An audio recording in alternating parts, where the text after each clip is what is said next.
রমজান মুমিনের জন্য ভিন্ন কিছু, আখিরাত প্রত্যাশীর জন্য রমজান আলাদা কিছু, আলাদা কিছু। যার আখিরাত দরকার তার জন্য রমজান অনেক কিছু।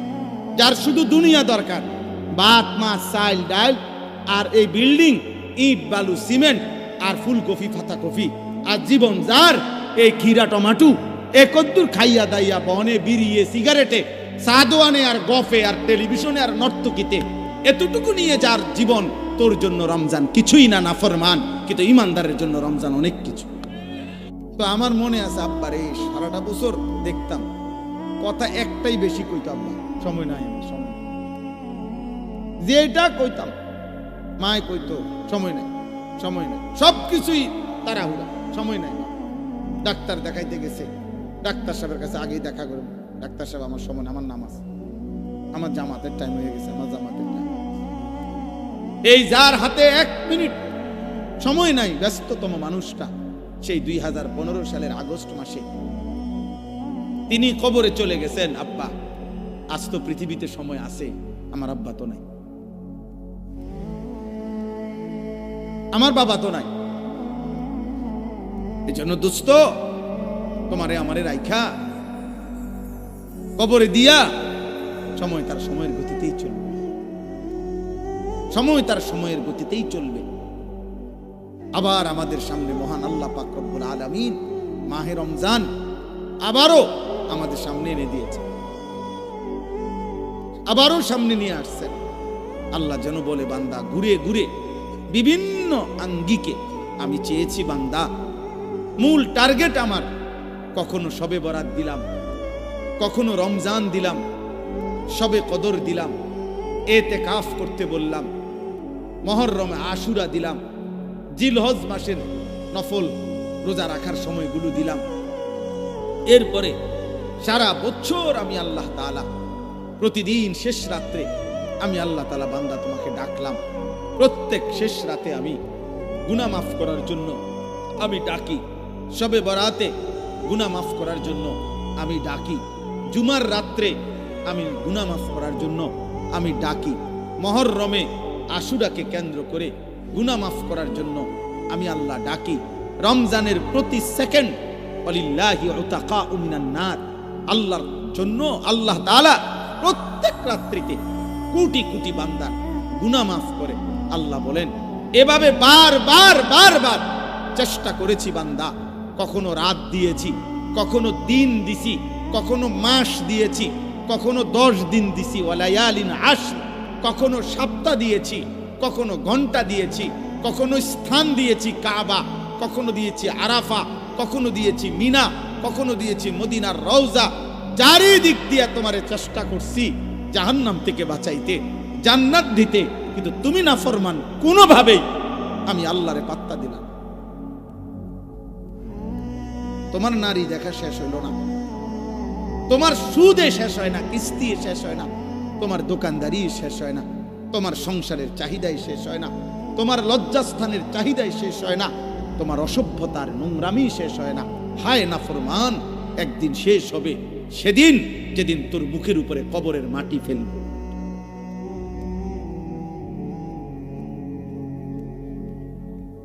দুনিয়া তোকে একদিন মাটি মারবে, মাটি, তোর নাতি তোকে একদিন মাটি মারবে, কবরের মাটি ছুড়বে। আল্লাহ নবী সাল্লাল্লাহু আলাইহি সাল্লাম বলেন, লা ইয়ামলা আফাহু ইল্লা তুরাব। আল্লাহ তাআলা বলছে, দুনিয়া লুভির মুখ পূর্ণ হবে না কোনোদিন মাটি ছাড়া, মাটি, ওর মুখে মাটি মারবা, কবরের মাটি, কবরের মাটি। এই জন্য একটা ছেলে, একটা বাবা, একজন মা, একজন বোন, প্রত্যেকেই এই চূড়ান্ত টাইমার আর মাত্র অল্প কয়েকটা দিন, সারা পৃথিবীর মুমিনের ইন্তজার মাহে রমজান।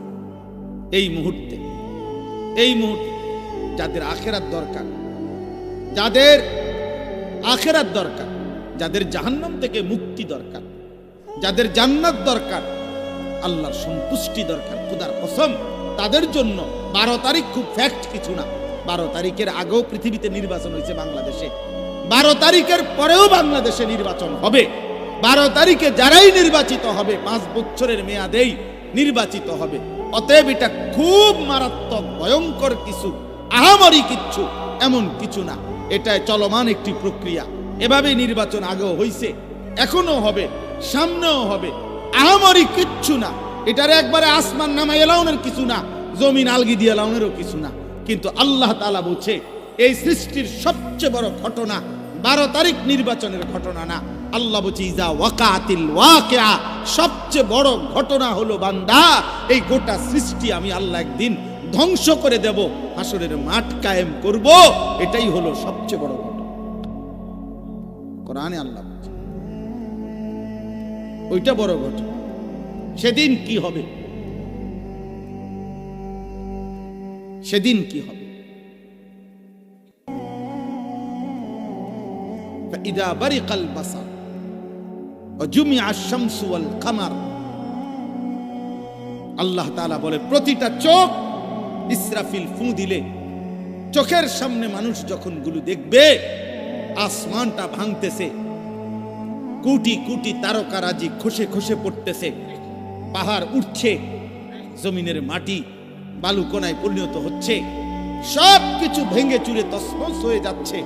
আল্লাহ তাআলা বলেন মানুষের চোখ উপরের দিকে উঠে যাবে, অবাক বিস্ময়ে মানুষ তাকিয়ে তাকিয়ে দেখবে সূর্য আর চন্দ্র একসাথে একাকার হয়ে যাবে।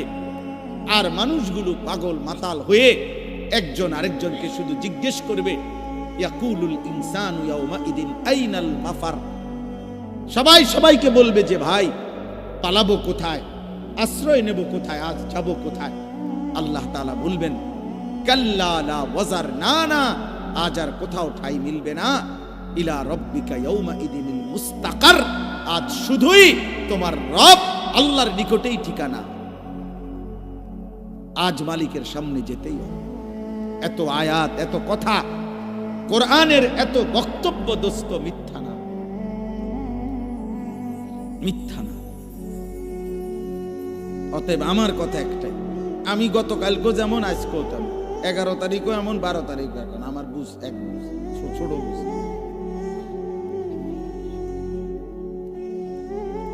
আমার কালকেও জিজ্ঞাসা করছে তোমার বড় সাংবাদিক সাক্ষাৎকার নিছে, আপনার কি ভাবনা?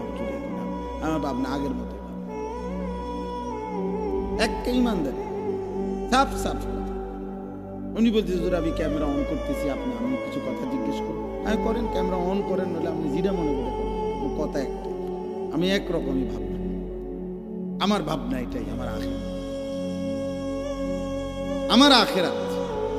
ওয়ালা দারুল আখিরাতু খায়রুল লিল্লাযিনা ইয়াত্তাকুন। আমারে যদি বোকা মনে করে কেউ, বোকাই আমি, বেকুব হইলে বেকুবই আমি, অসুবিধা নেই। আপনার চোখে আমি বেকুবেই থাকলাম, সমস্যা কি? আমরা এমনিতেও তো হুজুরারে অনেকে বোকাই মনে করে, ঠিক না?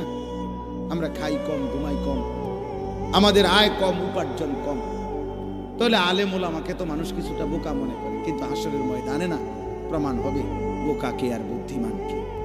সেদিনে না দেখা যাবে সুদখোরে বোকা নাকি 40 বছর আল্লাহর ঘরে, আল্লাহর ঘরের গোলামি করেছে, আল্লাহকে সেজদা দিয়েছে, 5 ওয়াক্ত নামাজের ইমাম। তো সেদিন প্রমাণ হবে বাদশাকে আর ফকিরকে। ইন্নাল্লাযীনা আজরামু কানু মিনাল্লাযীনা আমানু ইয়াদহাকুন। আল্লাহ বলে আজকের দুনিয়াতে নাফরমান আর পাপী ইমানদারকে নিয়ে হাসে। আমি আল্লাহ ওয়াদা দিলাম ফালইয়াউমাল্লাযীনা আমানু মিনাল কুফফারি ইয়াদহাকুন, সেদিন আখিরাতে ইমানদার বেঈমানকে নিয়ে হাসবে। এটা কোরআন শরীফের সাফ আয়াত। আজ আজরাম মুজরিম, আজ পাপী হাসে, সেদিন কে হাসবে? ইমানদার, ইমানদার হাসবে। আল্লাহ তাআলা বলেন তোমরা বিবেক থাকলে, বুদ্ধিমান হইলে হিসাব মিলাও বেটা। আরে ছেলেরা নাফরমান ছেলে, তোরা যারা নামাজ পড়ো না, একটা সেজদা তোদের যাদের কপালে নাই, নাফরমান তোর পিছনে এরকম আল্লাহর নাফরমানি করেছে যারা, তাদের পরিণতি কি হয়েছিল খবর নিস বেটা। ফেরাউন এই পৃথিবী ভোগ করে গেছে কিন্তু আল্লাহর নাফরমান ছিল। নমরুদ এই পৃথিবী ভোগ করে গেছে কিন্তু আল্লাহর নাফরমান ছিল। তাদের পরিণতি কি হয়েছে। ফাংজুরু কাইফা কানা আকিবাতুল মুকাদ্দিবিন, আল্লাহ বলছে দেখো মিথ্যাবাদীদের পরিণতি কি হয়েছে। ফাংজুরু কাইফা কানা আকিবাতুল মুফসিদিন, জমিনে যারা ফিতনা ফাসাদ বিশৃঙ্খলা হত্যা খুন সন্ত্রাস চুরি চাঁদাবাজি রাহাজানি ছিনতাই জিনা ব্যভিচার মদ জুয়া সুদ কিস্তি নারী বেপর্দা বেহায়াপনা অসভ্যতা নোংরামি করে যারা জমিনটাকে তছনছ করেছে, আল্লাহ বলেন ওই বেঈমানদের পরিণতি কি হয়েছে খবর নাও, তোমরা খবর লাগাও। দেখো ফেরাউনের পরিণতি কি, নমরুদের পরিণতি কি, নূহ আলাইহিস সালামের অবাধ্য জাতির পরিণতি কি হয়েছে, কেন পানিতে ডুবাইছে খবর নাও। লূত আলাইহিস সালামের জাতিকে জীবন্ত মাটি উল্টাইয়া দাফন করে দিছে কেন, কারুনকে জীবন্ত মাটির নিচে দাফন করে দিল কেন, ফেরাউনকে জীবন্ত পানিতে ডুবাইয়া মারলো কেন, নমরুদকে জীবন্ত মশা দিয়া কামড়াইয়া শেষ করে দিল কেন। আনুগত্যের কারণে না অবাধ্যতার কারণে, বলো না ভাই। তাহলে তুমি কি করছো? সালাক মিয়া তুমি কি করতে আসো? হ্যাঁ তুমি কি করছো? ও বলতেছিল মৌলানা ইয়াহিয়া, আমি অল্প একটু শুনতেছিলাম, আপনি আপনার স্ত্রীর দিকে এতটুকু নজর রাখলেন না। হ্যাঁ আপনার বিবি আরেক বেড়ার লগে কথা কয়, আমনও আরেক মহিলার লগে কথা বলেন, আমনও টেলিভিশনে নর্তকী দেখেন, আপনার বিবিও টেলিভিশনে অন্য পুরুষ দেখে, বিবির কলিজার ভিতরেও অন্য পুরুষের কল্পনা, আপনার কলিজার ভিতরেও অন্য মহিলার কল্পনা, সুখ আসবে কোত্থেকে? হ্যাঁ কত দুঃখের কাহিনী শুনবেন এই সমাজের বাস্তবতায়। প্রতিনিয়ত আমি তো দেখি, আহা কত ভদ্রলোক বিশ্বাস করেন, স্যুট পরা বুট পরা দামি গাড়ি বাড়িওয়ালা, বেচারার একাকির কান্না, মনে হয় যেন নিজেও কাঁদি, কলিজা ছিঁড়ে কাঁদে একাকি যখন বলে হুজুর কি পরিমাণ পেরেশানি, কি পরিমাণ পেরেশানি। আহ আহ দোস্ত আমার, বন্ধু আমার, আল্লাহকে বাদ দিয়ে, ইসলামকে বাদ দিয়ে, রাসূল সাল্লাল্লাহু আলাইহি সাল্লামকে বাদ দিয়ে, আল্লাহর কোরআন এবং সুন্নাহকে বাদ দিয়ে পৃথিবীর অন্য কোন আইটেমে অন্য কোন পদ্ধতিতে সুখ আসে না, হৃদয়ের সুখ আসে না। ওইগুলা তো বিল্ডিং দালান তো সুখের উপকরণ, দেখতে মনে হয় এগুলা চাকচিক্য, কিন্তু সুখ যেটা আনন্দ তৃপ্তি স্বস্তি, এটা তো ইটের মধ্যে না, এটা তো কলিজার মধ্যে, এটা তো দিলের মধ্যে। বাবা তোমরা এতগুলো ছেলে, আমি তোমাদেরকে বললাম বাবা, তোমাদের অধিকাংশ ছেলের চেহারা দেখে বোঝা যায়। তোমরা দাঁড়াইয়া দেখো, তোমরাই তোমাদের চুল দেখো, দেখো তোমাদের এই চুল মুসলমানের সাথে, কোনো আলেমদের সাথে, কোনো দিনদার মানুষের সাথে, তোমাদের দাদা চাচা নানা বয়স্ক মুরব্বী নামাজি মানুষের সাথে ন্যূনতম কোনো মিল আছে কিনা। আব্বা তোমরা যদি বিবেক থাকে, যদি মায়ের দুধ খাইয়া থাকো তো দেখো, তোমরাই দেখো। তোমরা যারা এক ওয়াক্ত নামাজ পড়ো না এমন জিন্দেগি, তো তোমরা একটা বিবেক এক বিন্দু যদি শেষ তোর কলজার ভিতরে যদি একটু বিবেক থাকে, তাহলে জিজ্ঞাসা করে দেখো যে পৃথিবীতে কোনো মানুষ বেনামাজিকে ভদ্র মনে করে কিনা, বেনামাজিকে মানুষ মায়া দয়া শ্রদ্ধা ভালোবাসা দেয় কিনা।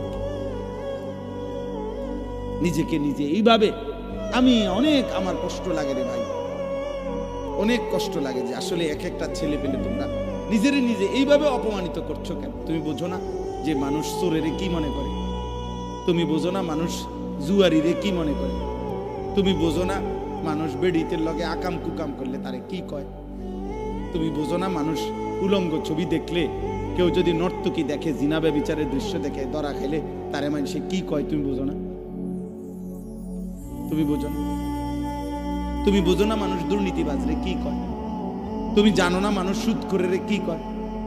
তুমি বোঝো না মানুষ কিস্তি করে কি কয়? তুমি বোঝো না বেপর্দা নারীরে মানুষে কি কয়? এটা দেখো না তুমি? এত স্বাভাবিক কমন সেন্সের ব্যাপার, একবারে ন্যূনতম ভদ্রতার ব্যাপার, এতটুকু আকল তমিজ তো থাকবে। এতটুকু আত্ম উপলব্ধি তো থাকা চাই। আল্লাহ আমাদেরকে বুঝ দান করেন, আল্লাহ তোমাদের কলিজার মধ্যে বিবেক দান করেন।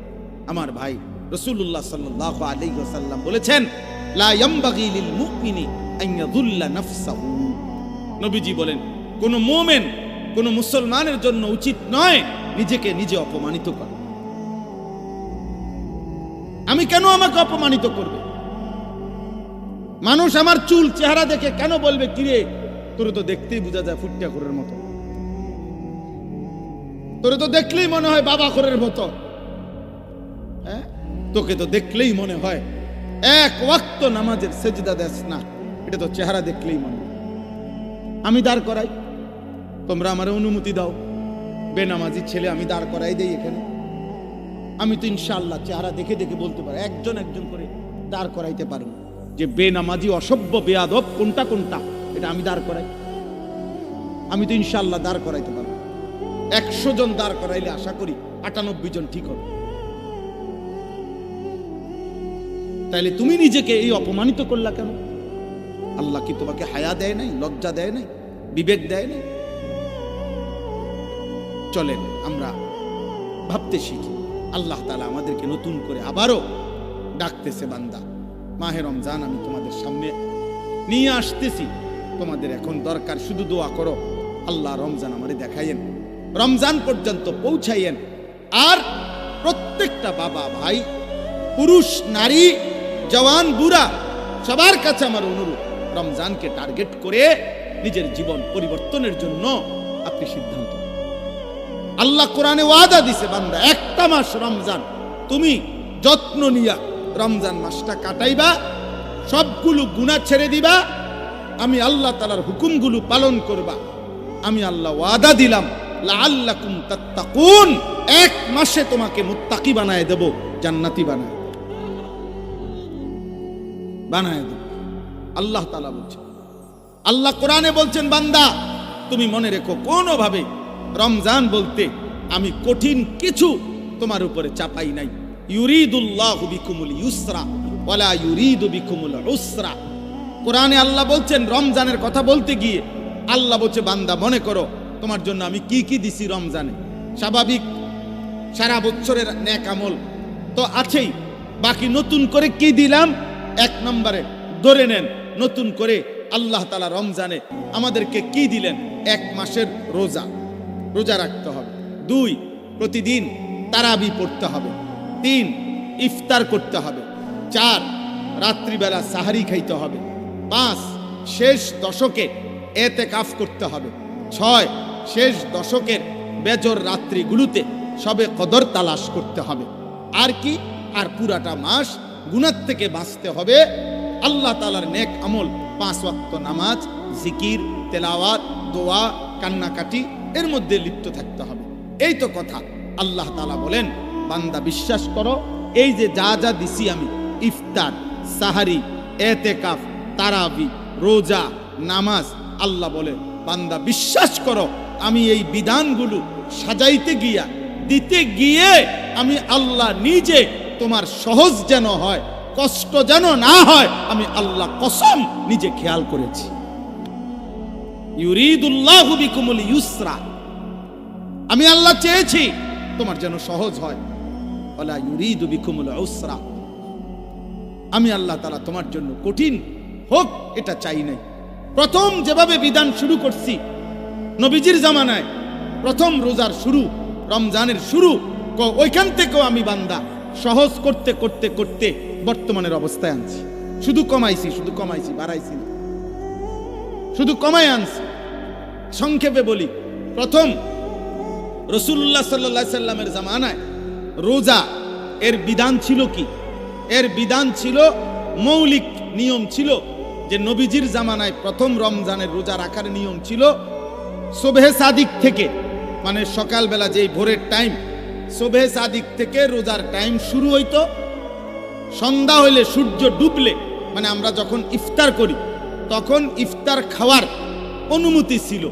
কিন্তু তখন রোজা ছিল কেমন, মানে আমাদের নবীজির জামানায়, সাহাবাদের জামানায় রোজার বিধান ছিল এরকম যে সন্ধ্যা হইলে ইফতারির টাইমে যতক্ষণ পর্যন্ত সজাগ থাকবে, মানে আরেকবার ঘুম না যাবে, ততক্ষণ পর্যন্ত আপনার সে খাবার দাবার, স্ত্রীর সাথে মিলামিশা সব করতে পারবে। কিন্তু সন্ধ্যার পর থেকে নিয়ে যখনই ঘুমায় যাবে, ঘুম এসে গেলে নতুন রোজা শুরু। মনে করেন এখন যদি সন্ধ্যা 6টা বাজে ইফতার করলাম, এখন সজাগ যতক্ষণ, খানার টাইম এতক্ষণ, বুঝেন নাই হিসাবটা? সজাগ যতক্ষণ এতক্ষণ, 8টা বাজে ঘুমায় গেছে, রোজা শুরু। বা মাগরিব পড়ে বলে কদ্দুর শরীরে ভালো লাগতেছে না, সারাদিন ব্যস্ত ছিলাম, একটু শুইছে, রোজা শুরু। এটাই ছিল বিধান, এটাই নবীজির জামানায় ছিল। কিন্তু এইটুকুর কারণে সাহাবাদের কষ্ট হইতেছিল। কি কষ্ট? দেখা গেছে অনেকে সন্ধ্যাবেলা ইফতারের সময় হয়তো সামান্য মাত্র পানি পান করছে, বা 2টা খেজুর খাইছে, অথবা খায় নাই, এরই মধ্যে মাগরিবের নামাজ পড়ে ক্লান্তিতে ঘুম চলে আসছে, এই কারণে আর খাবার খাইতে পারে নাই।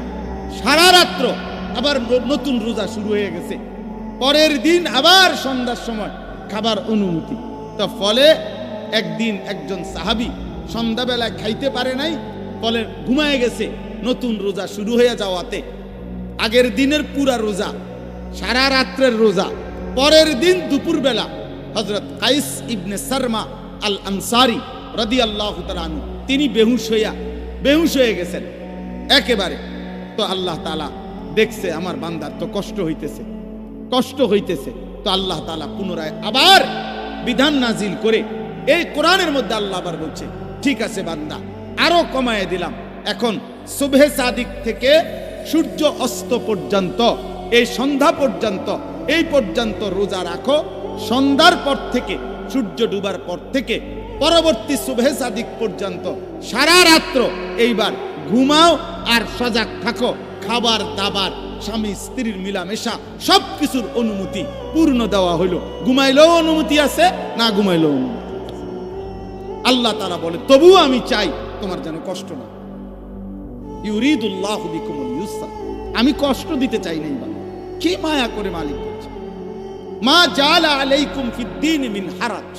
আল্লাহ বলে, বান্দা, দ্বীনের নামে, ইসলামের নামে, কোরআনের নামে, শরীয়তের নামে, বিধানের নামে আমি আল্লাহ তোমাদের উপরে একটা কষ্ট আমি দেই না। আমাকে মানতে গিয়ে তুমি বান্দা কষ্ট পাইবা, আমি এমন মালিক না। আমি রাউফ, আমি রাহিম, আমি রহমান, আমি সব জানি আমার বান্দার ভেতর বাহির, যোগ্যতা কদ্দুর, দুর্বলতা কদ্দুর, সক্ষমতা কতটুকু। আমি যুবকের আর বৃদ্ধের হুকুম বরাবর করি নাই।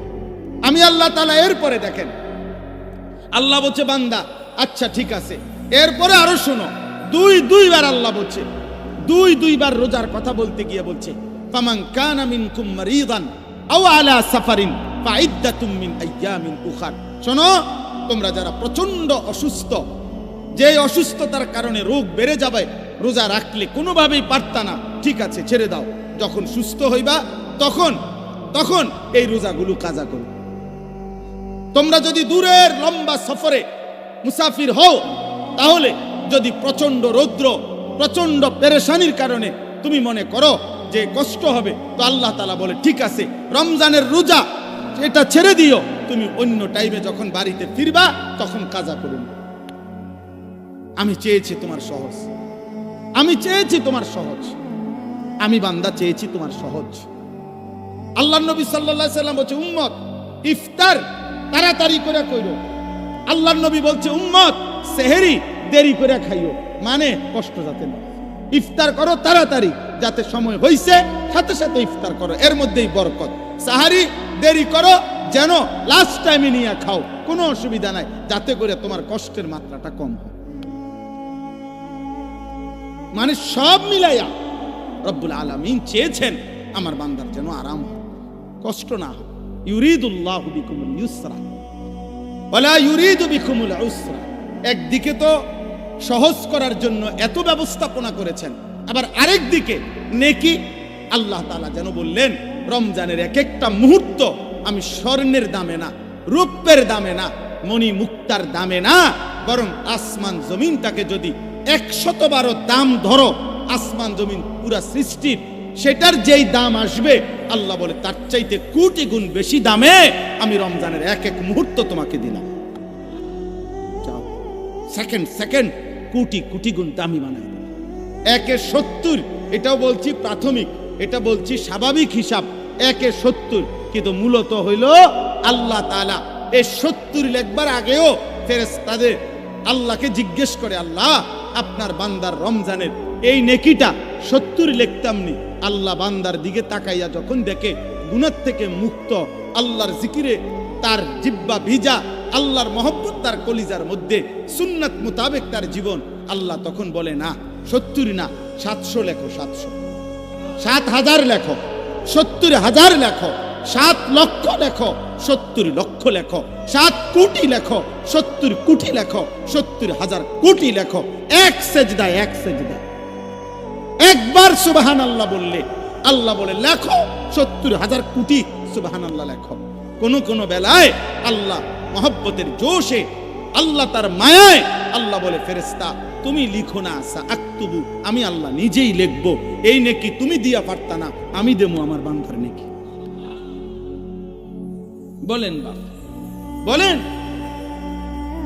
আহাজ মুসলমানের সন্তান, যদি তোমরা বুঝতা যে তোমাদের মালিক তোমাদের প্রতি কি পরিমাণ খেয়াল করছে, রাসূলুল্লাহ সাল্লাল্লাহু আলাইহি সাল্লাম আমাদের প্রতি কি পরিমাণ খেয়াল করছে। আর দুর্ভাগ্য হলো আমরা যারা আমাদেরকে 24 ঘন্টা ধ্বংস করে দেওয়ার জন্য লিপ্ত, সেই ইহুদি, সেই খ্রিস্টান, সেই নাস্তিক, সেই মুরতাদ, সেই বেঈমান, তোমরা যুবক তাকাইয়েই আছো তাদের দিকে। চুল তোমার বেঈমানের মতো যে তোমারে গুলি করতে চায়, চেহারা সুরত তোমার বেঈমানের মতো যে বেঈমান তোমাকে গলা টিপে মেরে ফেলতে চায়, মেরে ফেলতে চায়। বলেন, পৃথিবীর একটা বেঈমান, ইউরোপের একটা দেশ, কোন দেশ কিংবা দেশের কোন প্রেসিডেন্ট কিংবা কোন দেশের কোন মানবতাবাদী কোন ব্যক্তি আজ পর্যন্ত বলেছে কিনা যে মুসলমানকে আমি কলিজা দিয়া ভালোবাসি?